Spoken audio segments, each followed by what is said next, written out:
দৰং জিলাৰ এখন ঐতিহ্যমণ্ডিত থান হৈছে কাপৰপুৰী থান আৰু এই থানখন অৱস্থিত দৰঙৰ হাজৰিকাপাৰা অঞ্চলৰ কাছাৰিজাৰ গাঁৱত। এই থানখনৰ আছে বহু ইতিহাস আৰু সেই ইতিহাসৰ বিষয়ে আজি আমি কিছু কথা জানিবলৈ আহিছোঁ এই মন্দিৰলৈ। আহকচোন আমি সকলোৱে এই মন্দিৰৰ প্ৰথম অৱস্থাৰ পৰা বৰ্তমানলৈ কেনেদৰে এই মন্দিৰ চলি আছে সেই বিষয়ে আমি কিছু কথা জানো আহক।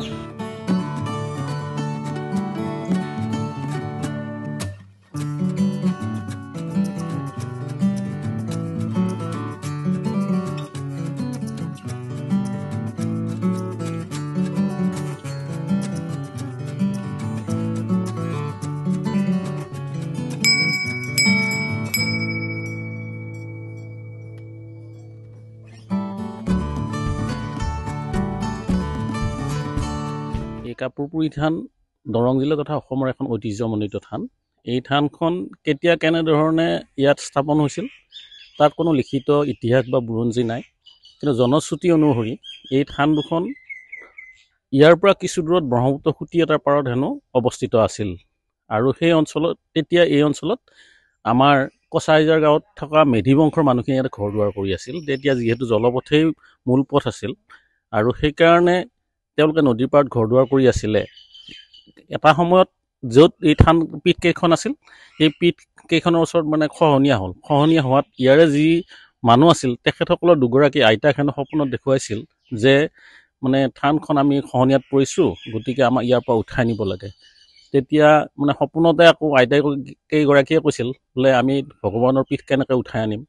তেখেতসকলক কৈছিলে আপোনালোকে পবিত্ৰ হৈ গা পা ধুই পেলাই যাব আৰু সেইমতে যাই পীঠ দুখন তাৰ পৰা উঠাই আনিব। তেনেধৰণেই ইয়াৰে আইতা দুগৰাকীয়ে এই পিছদিনা গা পা ধুই ধূপ ধূনা লৈ পেলাই যায় তাত কোলাত এই দুয়োখন পীঠ উঠাই লৈ মূৰত কাপোৰেৰে মেৰিয়াই লৈ আহিছিল আৰু কাপোৰেৰে মেৰিয়াই লৈ আহোঁতে ইয়াত যি ধূপ ধূনা দিছিলে, ধূপ ধূনাৰ জুয়ে কাপোৰকেইখন সাধাৰণভাৱে পুৰিছিলে, সেইকাৰণে কাপোৰ পুৰি হোৱা বুলি কয়। আৰু কোনোবাই কয় দৰঙীয়া ভাষাত কাপোৰ মেৰিয়াই লোৱাটো কাপোৰ উৰা বুলি কয়।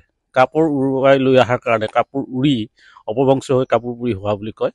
ইয়াত বহুত ভক্ত আজি অসমৰ বিভিন্ন স্থানৰ পৰা আহে। তাৰোপৰি বিশেষকৈ ফাগুন মাহৰ শিৱৰাত্ৰিৰ যি মেলা ইয়াত হয়, এই মেলাত বহু ভক্তৰ সমাগম হয় আৰু 2008 চনৰ পৰা আজিৰ তাৰিখলৈ এই থানখনলৈ মানুহ আহি আছে আৰু এই সমাৰোহখনো হৈ আছে।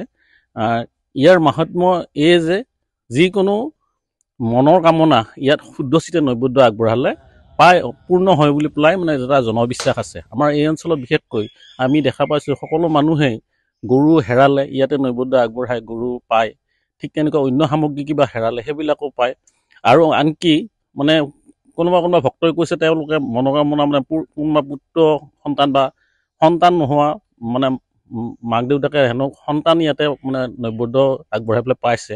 তেনেকুৱা ভক্তই বিভিন্নজনে বিভিন্ন মনোকামনা পূৰ্ণ হোৱাৰ কাৰণে ইয়াতে নৈবেদ্য আদি আগবঢ়ায় আৰু সেইদৰে ভক্তসকল ইয়ালৈ আহি থাকে। এই শিৱ পাৰ্বতী, এইখনৰ মূলতঃ পাৰ্বতী থান, এখন শিৱৰ থান।